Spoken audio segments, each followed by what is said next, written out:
네.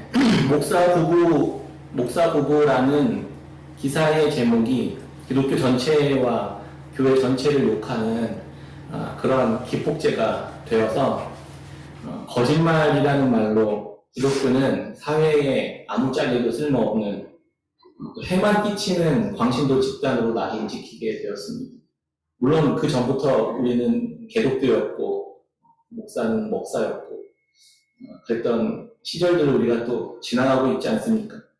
상황이 어떻게 되었든 간에 방역택시를 안 탔는데 탔다고 답한 것은 진짜 잘못한 일이라고 인정할 수밖에 없습니다. 그러나 좀 생각해보면 이런 정도의 진짜 바이러스, 위험한 변이 바이러스가 해외에서 유입되고 있는 것을 파악한 방역당국이 좀 더 철저하게 방역 조치를 하고 관리가 되었으면 어땠을까 하는 아쉬움이 또 들기도 합니다. 방역당국의 실수에 대해 비판하는 것에 대해서는 거짓말 목사라는 기사의 제목과 타이틀로 모두 피해갈 수 있었던 것 같습니다. 어떤 면에서는 마녀사냥처럼 이용된 것 같다는 생각이 들기도 하고 좀 억울하다는 마음도 들기도 합니다. 일본의 관동 대지진이 있었을 당시에 민심이 극도로 나빠지고 정부를 향한 원망과 불만이 쏟아져 나올 때 일본 정부는 사회주의자들과 한국인들이 폭동을 일으키려 한다는 소문을 퍼뜨립니다. 그리고 한국인들이 우물에 독극물을 풀었다는 소문들이 함께 돌리기 시작하면서 그 소식은 급격하게 일본 사회에 퍼지고 격분한 일본인들은 한국인들을 향해 온갖 원망과 불만과 증오를 쏟아내오며 구타하고 폭행하고 학살을 하는 일들이 있었습니다. 그렇게 정부를 향한 일본 민심은 잠잠해졌습니다. 과거에는 이것을 마녀사냥이라고 하기도 하고 요즘에는 프레임을 씌운다고 말하기도 합니다. 억울한 누명을 뒤집어 씌우고 모든 비난의 화살을 돌리도록 하는 일들이 언제나 어디서나 늘 있어 왔습니다. 목사 부부가 잘했다는 이야기가 아니라 정말 잘못했습니다. 왜 거짓말해서 국민들의 안전에 그렇게 해를 가하고 어렵도록 만들어 버렸는지 저도 짜증이 나고 화가 납니다. 다만 그 사실은 그 사실이고 그것이 또 다른 부분까지 확산돼서 무분별하게 그렇게 판단하고 비난하는 일들은 분별해서 바라봐야 하지 않나. 그게 건강한 인식이고 사회 아닐까 그런 생각을 해보게 되었습니다. 무엇보다 기독교와 교회, 또 목사와 그리스도인에 대한 사람들이 달아놓은 댓글들을 보면서 입에 담기도 어려운 비난과 욕설과 조롱이 가득했던 것을 보았습니다. 이제는 좀 덤덤합니다. 그리고 주님께 너무 죄송하다는 마음이 들더라고요. 우리 그리스도인들과 교회가 도대체 지금까지 어떻게 살아왔길래 이같이 수치스러운 일을 당하나 싶은 생각이 들었습니다. 물론 이 사건은 복음을 전하다가 받는 교회의 핍박이나 박해가 아니라 지가 잘못해서 받는 상황이었지만 앞으로는 우리가 더 마주해야 할 세상 속에서의 교회는 이런 모습일 것입니다. 비난, 조롱, 박해, 고난, 핍박 이런 일들이 겪어야만 할 것입니다. 계속 강조하지만 앞으로 교회가 우리가 함께 처해야만 할 상황은 바벨론 포로기, 다시 한번 강조하고 싶습니다. 이런 시간들을 우리가 지나가게 될 것입니다. 예수님은 종말의 징조에 관해 말씀하시면서 이 사건이 시작에 불과할 것이다. 이렇게 말씀하셨습니다. 마가복음 13장 8절에 보면 예수님께서 그렇게 말씀하십니다. 예수님을 따를 때, 예수님을 믿을 때 우리는 그래서 각오해야만 합니다. 예수님께서 아무 죄 없이 붙잡혀서 반역죄와 신성모독죄로 억울하게 고난당하시고 십자가에 못 박혀 하셔서 잔인하게 찢기신 것처럼 그리스도인들이 가야 할 길도 그와 다르지 않은 것입니다. 저도 너무 어렵고 받아들이기 싫고 힘들지만 그것이 우리에게 말씀하시는 하나님의 말씀이심을 가르침임을 우리가 인정하지 않으면 안 됩니다. 마가복음 13장 13절에 예수님 이렇게 말씀하십니다. 또 너희가 내 이름으로 말미암아 사람에게 미움을 받을 것이나 끝까지 견디는 자는 구원을 받으리라. 아멘. 오늘 본문은 이런 상황 속에서 예수님을 따르는 참신앙, 믿음, 이런 것은 어떤 모습인지, 어떻게 그런 상황들 속에서 믿음으로 견뎌낼 수 있는지 주님의 말씀을 듣는 시간을 가져보려고 합니다. 오늘 본문은 성전의 심판에 관한 이야기에서 시작됩니다. 지난 시간에 우리가 과부가 두 랩돈을 가지고 성전에 가서 헌금하는 장면들을 보았습니다. 예수님은 이 여인에 대해서 하나님을 사랑하고 이웃을 사랑하는 이 첫째 계명이라는 관점에서 율법을 제대로 행했고 그녀가 그것에 비추어서 가장 많은 헌금을 한 사람이었다라고 제자들에게 가르쳐 주셨습니다. 그러나 그 여인 입장에서는 율법을 지키면 지킬수록 그 여인의 현실은 비참해질 수밖에 없는 상황이었습니다. 하나님의 말씀을 제대로 수행해야만 할 성전이 대제사장들과 서기관들과 장로들에 의해서 완전히 완악함과 부패로 완전히 망가져 있었기 때문입니다. 가난한 이들을 착취하고 그러한 장소로 강도의 구려로 성전이 활용되고 있었던 겁니다. 더 이상 성전은 하나님의 공의와 사랑과 긍휼과 용서가 흘러나오는 베풀어지는 곳이 아니었던 겁니다. 부패한 성전의 지도자들과 그의 성전 시스템을 하나님은 그대로 볼 수 없었던 것입니다. 이들은 이제 제재를 받아야 했습니다. 이들은 하나님의 이름이 있고 하나님의 임재가 있고 하나님의 의로운 말씀이 있는 두시기로 결정한 그 성전을 장악해서 탐욕이라는 우상숭배의 제단으로 만들어버렸습니다. 이 모습이 구약에서도 계속해서 반복된 이야기였고 하나님의 말씀이었습니다. 이스라엘 백성들이 바벨론의 포로로 끌려가서 그렇게 살았던 그 시절에 다니엘, 예레미야, 에스겔 이와 같은 선지자들이 계속해서 같은 메시지를 계속 전하고 있었습니다. 매우 유사합니다. 하나님은 선지자들을 보내셔서 이스라엘 백성들에게 이렇게 경고합니다. 그 중에 하나 에스겔 5장 8절부터 12절까지 말씀 읽어드리겠습니다. 그러므로 나 여호와가 말하노라. 나 곧 내가 너를 치며 이방인의 목전에서 너에게 벌을 내리되 내 모든 가증한 일로 말미암아 내가 전무후무하게 네게 내릴지라. 그리한즉 내 가운데에서 아버지가 아들을 잡아먹고 아들이 그 아버지를 잡아먹으리라. 내가 벌을 내게 내리고 너희 중에 남은 자를 다 사방에 흩으리라.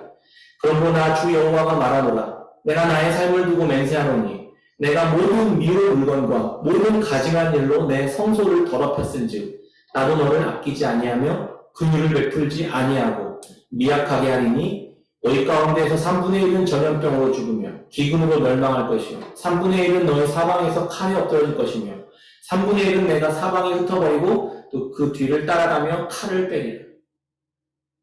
무시무시하지 않습니까? 하나님의 진노하시는 마음, 분노하시는 마음이 느껴지십니까? 하나님의 말씀대로 이스라엘은 바벨론의 포로로 끌려가는 끔찍한 상황, 그런 심판을 받게 됩니다. 성전이 불에 타고 파괴되고 사람들은 유린을 당하는 그런 큰 재앙을 맞이하게 됩니다. 예수님은 하나님의 인내와 오래 참음이 끝나고 마지막에 그 마지막 날에 이르렀을 때 그때에 동일한 일이 일어나게 될 것이다 라고 말씀하십니다. 마가복음 13장 14절부터 19절입니다. 오늘 본문 말씀입니다. 멸망에 가증한 것이 서지 못할 곳에 선 것을 보거든 읽는 자는 깨달을진저 그때 유대에 있는 자들은 산으로 도망할지어다. 지붕에 있는 자는 내려가지도 말고 집에 있는 무엇을 가지러 들어가지도 말며 밭에 있는 자는 겉옷을 가지러 뒤로 돌이키지 말지어다. 그날에는 아이 된 자들과 젖먹 있는 자들에게 화가 있으리로다. 이 일이 겨울에 일어나지 않도록 기도하라. 이는 그 날들이 환난의 날이 되겠습니다. 하나님께서 창조하신 시초부터 지금까지 이런 환난이 없었고 후에도 없으리라. 이 종말에 관한 이 기사, 이야기의 시작은 마가복음 13장에서 1절에서 성전을 나서시면서 제자 중 한 사람이 예수님께 질문하는 장면에서 시작합니다. 감람산 강화라고 알려진 예수님의 마지막 종말에 대한 가르침이 이 본문입니다. 예수님은 성전이 심판을 받게 될 것이다 이렇게 말씀하십니다. 그런데 오히려 제자들은 그 이야기를 안 듣고 성전의 웅장함과 금으로 장식된 화려함만 보고 있었습니다. 여전히 당시 성전은 엄청난 양의 금판으로 둘러싸여져 있었습니다. 태양이 떠오르면 번쩍번쩍 빛이 났습니다. 제자들은 곧 예수님이 이 화려하고 웅장한 이 성전을 정복하시면서 권세를 딱 잡고 성전의 주인으로 딱 등극하시는 그 장면을 딱 상상하면서 그때 내가 옆에 있을 수 있겠구나 이런 상상을 하면서 싱글벙글 하고 있었던 겁니다. 그러면서 이렇게 이야기합니다. 세번역 성경으로 보면 이 제자들의 감정이 잘 느껴집니다. 13장 1절 말씀에 세번역 성경에 이렇게 기록합니다. 예수께서 성전을 떠나가실 때에 제자들 가운데서 한 사람이 예수께 말하였다. 선생님 보십시오. 얼마나 굉장한 돌입니까? 얼마나 굉장한 건물들입니까? 예수님은 곧바로 이렇게 대답하십니다. 2절에 예수께서 이르시되 네가 이 건물들을 보느냐? 돌 하나도 돌 위에 남지 않고 다 무너뜨려지리라 하시니라. 즐거운 상상을 보란듯이 예수님은 깨버리시고 오히려 성전이 완벽하게 파괴될 것에 대한 말씀에 제자들은 또다시 충격에 휩싸입니다. 베드로와 야고보와 요한과 안드레는 조심스럽게 예수님께 찾아가서 질문합니다. 그러면 언제 그런 일이 발생하고 그런 일이 일어나기 전에 어떤 징조가 있겠습니까? 라고 질문합니다. 예수님은 언제 일어날지는 아무도 모른다. 아버지 하나님만 아신다. 그런데 깨어있어라. 그러니까 깨어있어라. 이렇게 이야기하시는 본문입니다. 그러나 징조에 대해서는 자세하게 이야기해 주십니다. 마지막 그날에, 무너지는 그날에 일어나게 될 어떤 증상들, 전조 증상들, 그것에 대해서는 자세히 말씀해 주십니다. 예수님은 성전의 심판에 대해서 이야기하시면서 동시에 종말에 있을 재난과 징조에 대해서 설명해 주십니다. 성전이 멸망한다는 의미는 세상이 종말할 것이다라는 의미의 축소판인 거예요. 그러니까 뒤집어서 말하면 세상의 종말이 예루살렘의 멸망을 통해서 투연되고 표현되어지고 있는 것이다라고 이해할 수 있는 거예요. 예수님은 앞으로 일어날, 성전을 향해 일어날 가까운 미래에 관해 이야기하는 예언하시는 것과 더 먼 미래에 대한 그 온 세상의 종말에 대한 이야기를 동시에 지금 함축적으로 이야기하시는 거거든요. 이것을 원근화법이라고 이야기하는데 종말의 때를 그런 식으로 설명해 줍니다. 이게 이해하기 좀 쉽게 이 원근화법이라는 것을 이해하기 쉽게 설명드리면 구약의 선지자들이 예언과 하나님의 말씀을 전할 때 이런 방식으로 이야기했어요. 그러니까 사람들이 전혀 이해를 못했던 겁니다. 예를 들면 우리 인간적인 시선에서 바라볼 때 산을 바라보면 앞에 있는 산봉우리만 보이고 뒤에 있는 산봉우리 조금 보이고 뭐 그 뒤에 있는 거 흑야탱이 이런 식으로 보이잖아요. 이게 우리 인간이 바라보는 역사와 시간에 대한 개념이거든요. 그런데 하나님의 시간은 어떤 거냐? 비행기를 타고 하늘 높은 곳에서 그 산봉우리들 한꺼번에 보는 거예요. 다 분명히 보이죠. 이렇게 시각이 우리의 관점과 하나님의 관점이 다르게 보인다는 거예요. 역사에 대해서 설명할 때도 미래에 대해 설명할 때도 하나님은 전체의 미래를 한꺼번에 보시지만 우리는 바로 앞에 미래만 보이고 우리 지나온 뒤의 미래만 보이잖아요. 이것과 같습니다. 그러니까 선지자들이 뭐라고 얘기하면 사람들이 잘 이해를 못한 거예요.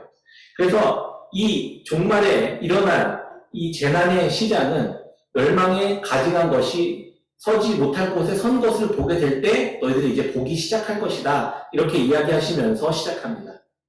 성전이 곧 우리 눈앞에 보이는 성전이 무너지는 것이 일어날 것이고 그 뒤에 더 먼 미래에는 인간의 전체 세상이 종말을 맞이하는 날이 올 것이다라는 이 두 가지 메시지를 한꺼번에 전달하고 있었던 겁니다.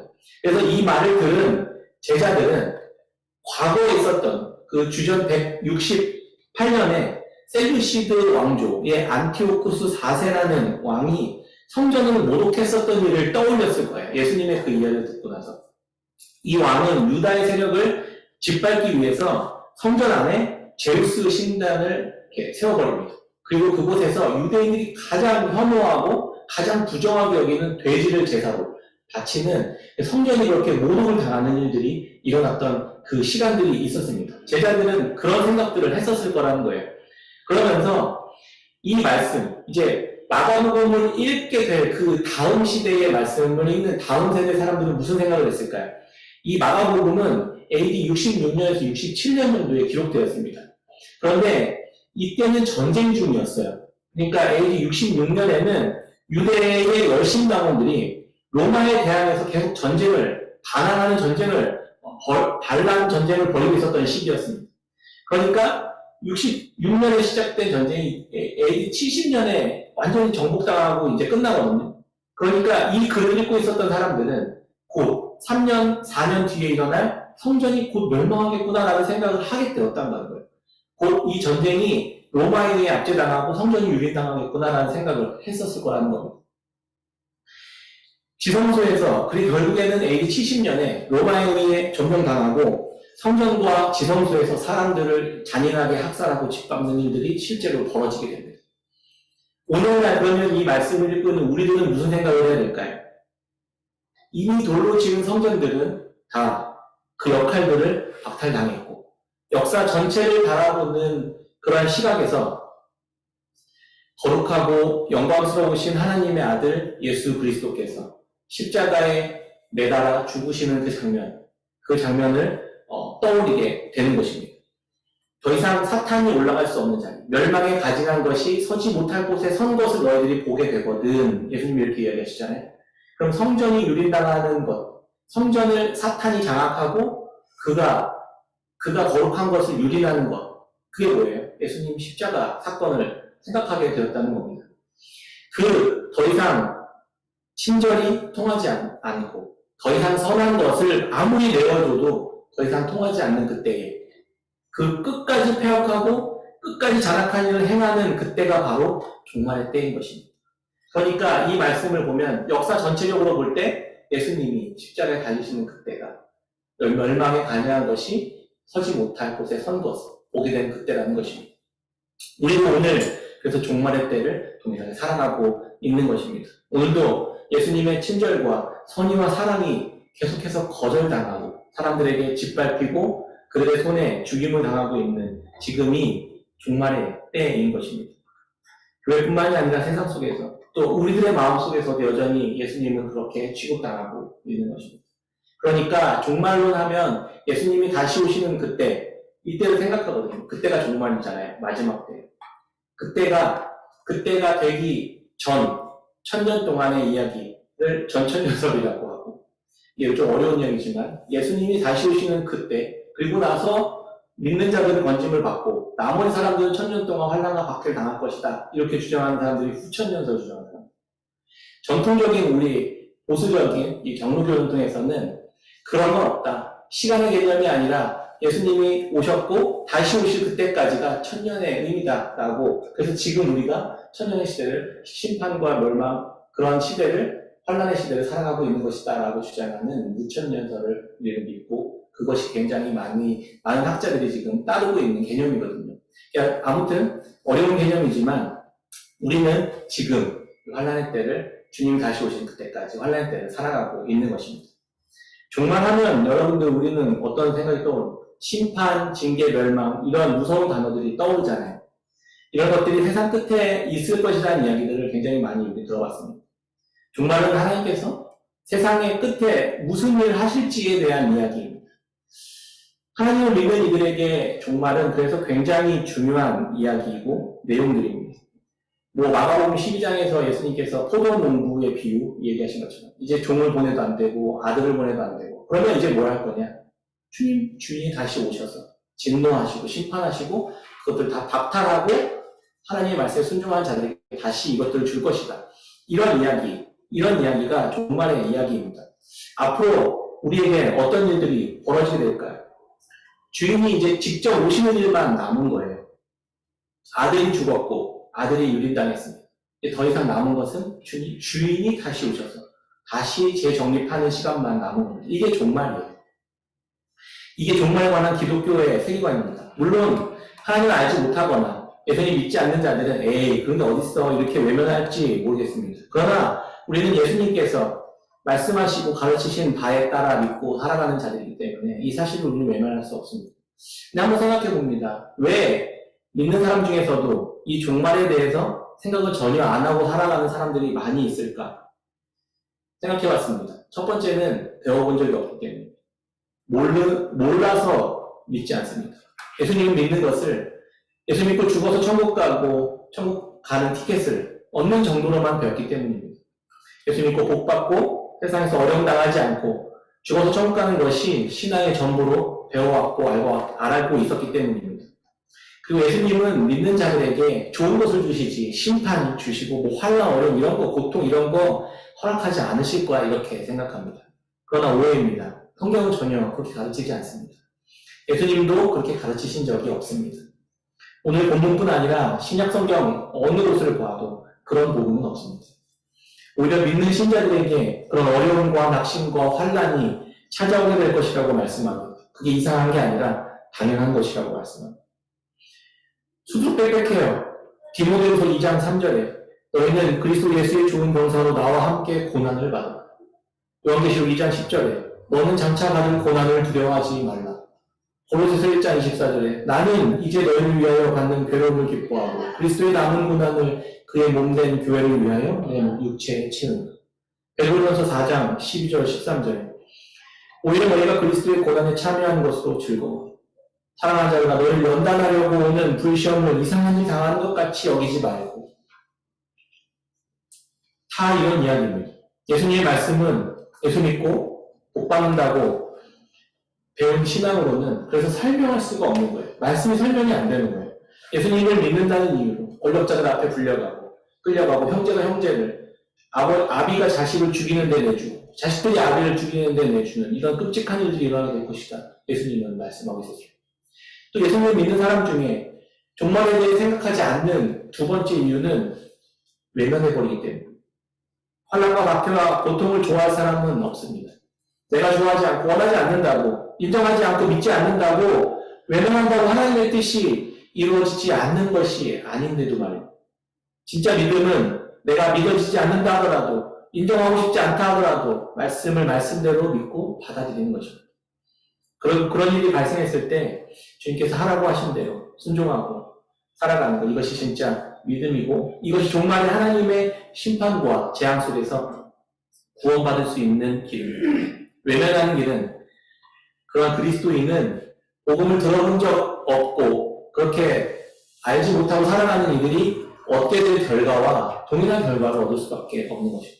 외면하다가 종말을 맞거나 몰라서 종말을 맞거나 어차피 결과는 똑같습니다.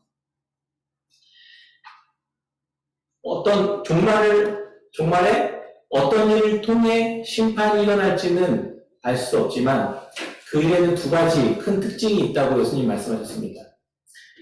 첫 번째는 큰 환난입니다. 누가복음 13장 14절부터 19절까지 이 환난에 대한 이야기를 합니다. 이런 종말에 일어나는 일들 중에서 우리가 두려워하는 것이 바로 환난이잖아요.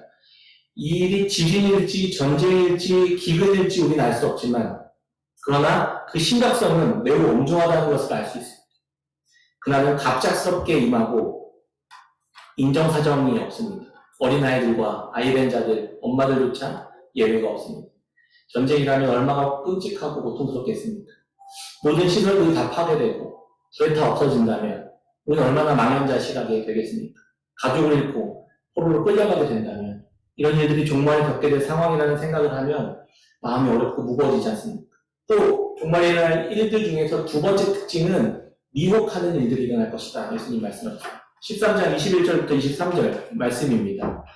그때에 어떤 사람이 너희에게 말하되 보라 그리스도가 여기 있다 보라 저기 있다 해도 믿지 말라. 거짓 그리스도들과 거짓 선지자들이 일어나서 이적과 기사를 행하여 할 수만 있으면 택하신 자들을 미혹하려 하리라.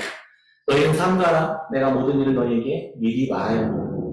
환난 속에서 사람들은 혼란과 혼동에 빠지게 됩니다. 의지할 것을 찾고 자신을 구원해줄 구원자를 간절히 찾게 될 것입니다. 그때 종말의 때에는 그래서 거짓 선지자들이 판을 칩니다. 예수님도 모르는 종말의 날을 자기가 알고 있다고 주장하고 떠들면서 다니는 자들이 있고 신비한 일들을 막 보이면서 기적과 같은 일들을 보이면서 자기가 그리스도라고 주장하는 이들이 나타나게 될 것이라는 것입니다.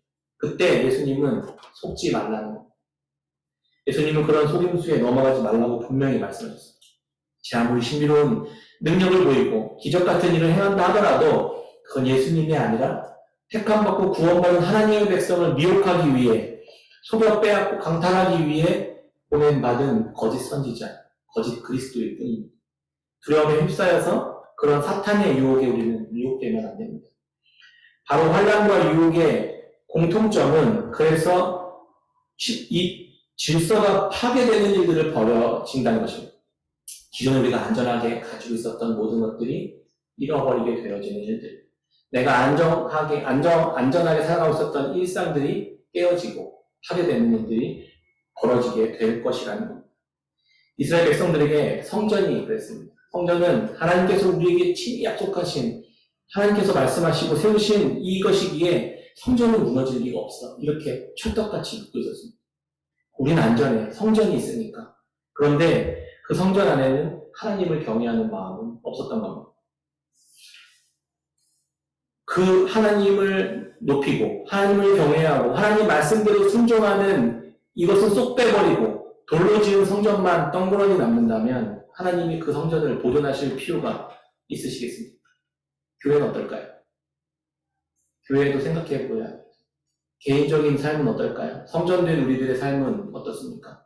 우리가 안전하게 평안하게 누리고 있는 이 모든 것들이 그 안에 하나님을 경외하고 하나님으로부터 왔다는 사실을 인정하고 하나님의 말씀대로 순종하는 것이 없다면 우리 개인적인 삶의 종말은 피치 못한 결과 아닐까 생각해 봅니다. 건강이 점점 쇠해지면 끝이 왔음을 직감합니다. 이스라엘 백성들에게도 성전의 역할이, 율법의 역할이 그 본질을 잃어버리고 그것 자체가 하나님이 되어버렸을 때 하나님은 그것을 치워버리는 겁니다. 교회도 그렇고 개인도 그렇고 마찬가지입니다. 그러면 우리들이 이 심판을 당해야 할 이스라엘 백성과 성전인 교회와 크게 다르지 않음을 인정하지 않을 수 없지 않습니까? 그렇다면 우리는 어떻게 해야 될까요? 그렇다면 예수님은 더 이상 우리에게 소망 없이 끝이야. 너희 돌아갈 것 없어. 그리고 이제 심판당하고 파멸당하고 멸망당하고 끝나는 것이 우리들의 운명이겠습니까? 당연히 그렇지 않습니다. 하나님의 사랑과 은혜와 긍휼과 자비와 용서는 결코 끝나지 않습니다. 멈추지 않습니다. 하나님이 새로운 성전 되시는 교회의 주인으로 좌정하시는 그날이 믿는 자들에게, 택함받은 자들에게는 종말의 날이기 때문입니다. 하나님은 어떻게 그것을 이루어내실까요?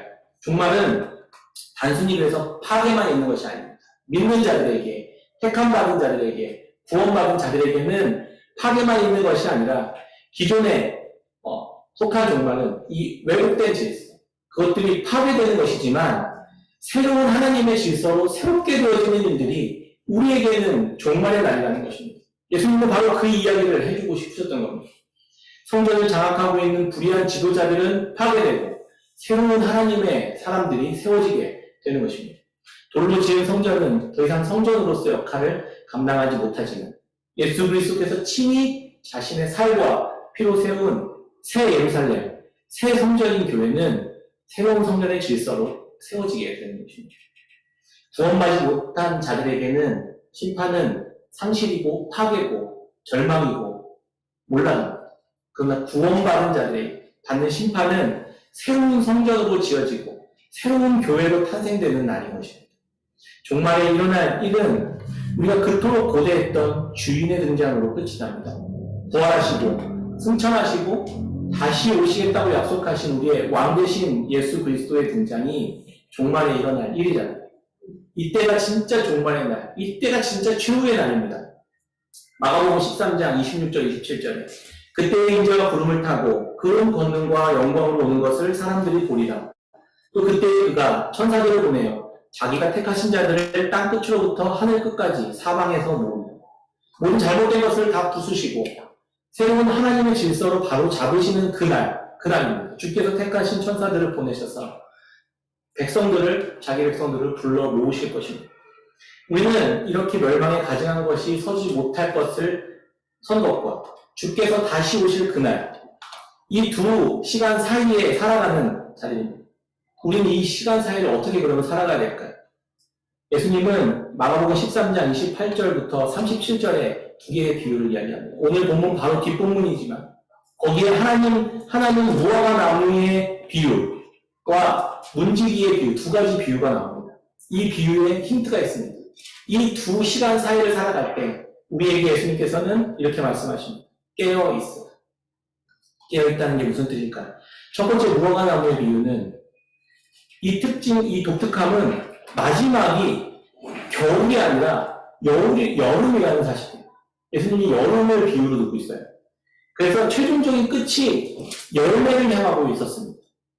무화과 나무의 가지가 연해지고 잎사귀를 내면 여름이 가까운 줄 압니다. 여름이 가까운 줄 압니다. 왜요? 열매를 맺게 될 것이거든요. 곧 열매가 맺히게 될 것이거든요. 우리 믿는 자들의 종말은 열매를 향해 가는 날인 것입니다. 그래서 그날을 향해 깨어있는 겁니다. 비유 뒤에 인자가 가까이 왔음을 알라고 말합니다. 그 열매가 뭐예요? 바로 예수 그리스도인 것입니다. 종말에 가리키는 열매는 곧 예수 그리스도인 것입니다. 두 번째 비유는 문지기의 비유입니다. 주인은 문지기에게 주인이 다시 언제 올지 모르니 너 깨어있어라, 잘 지켜라 이렇게 명령합니다. 문지기에 깨어있음은 주인을 향한 그 시선을 멈추지 않는 거예요. 잠들지 않는 것입니다. 깨어있음이라는 것, 마지막 날까지 우리가 깨어있어야 한다는 것은 열매를 소망하는 것이고 열매를 바라보는 것이고 그 바라보는 그 시선을 멈추지 않는 것입니다. 환난과 박해와 지진, 재난, 전쟁과 같이 종말이 다가오는 알리는 그런 것을 알리는 징조들이 계속해서 벌어질 것이다. 너희들 눈앞에 벌어질 것이다 라고 말씀하시면서 이 특이한 표현을 사용합니다. 이는 재난의 시작이니라. 마가복음 13장 8절에 이렇게 얘기합니다. 재난의 시작, 이제 시작일 뿐이야 라고 얘기합니다. 근데 이 표현을 직역을 하면 해산의 고통이 시작될 것이다 라는 뜻입니다. 해산의 고통이 시작될 것이다. 아이를 낳아보신 분들은 잘 아시죠? 무화과 나무의 비유는 열매를 향하고 이 끔찍한 재난은 산모가 해산이 시작되는 진통을 시작할 것이라는 거예요. 그러면 산모의 진통은 끝은 어디입니까? 생명의 탄생이잖아요. 아무리 끔찍한 심판이 오더라도 그 심판의 끝은 생명의 탄생이라는 것입니다. 우리 믿는 자들의 종말은 그래서 열매이고 생명의 탄생이고 새로운 시작이라는 것입니다. 이게 예수님께서 우리에게 믿는 자들에게 주시는 마지막 날에 대한 두려움이 아니라 소망으로 끝날 수 있는 이유가 된다는 것입니다. 예수님 안에서 교회가 생명으로 탄생하게 될 것입니다. 예수님만 붙잡는 예수 그리스도의 말씀만 붙잡고 살아가는 그 소망으로 살아가는 이들이 생명으로 탄생하게 되는 것이 종말에 그리스도인들 안에서 일어나게 될 일이라는 것입니다. 성전을 붙잡고 하나님을 안 붙잡고 그 껍데기만 남은 성전만 붙잡고 건물만 붙잡고 우리는 안전할 것이라고 이야기하는 자들은 다 파멸일 것이고 예수 그리스도 그 생명을 붙잡고 살아가는 자 그 교회는 생명으로 탄생하게 될 것입니다. 그 교회들에게 하나님은 영원한 나라의 왕으로 존귀하게 세우실 것입니다. 우리는 그것이 우리의 소망이고 종말을 살아가는 유일한 희망이 되는 것입니다. 예수님은 우리에게 그 이야기를 하십니다. 내 말은 영원히 끊어지지 아니하리라. 모든 것, 세상 모든 것은 다 사라지고 없어지지만 주님 말씀은 영원히 남게 될 것입니다. 그 말씀을 붙잡고 소망으로 생명을 바라보며 깨어 살아가는 깨끗한 생교회 성도님들 다 되시기를 주의 이름으로 축원합니다. 아멘. 같이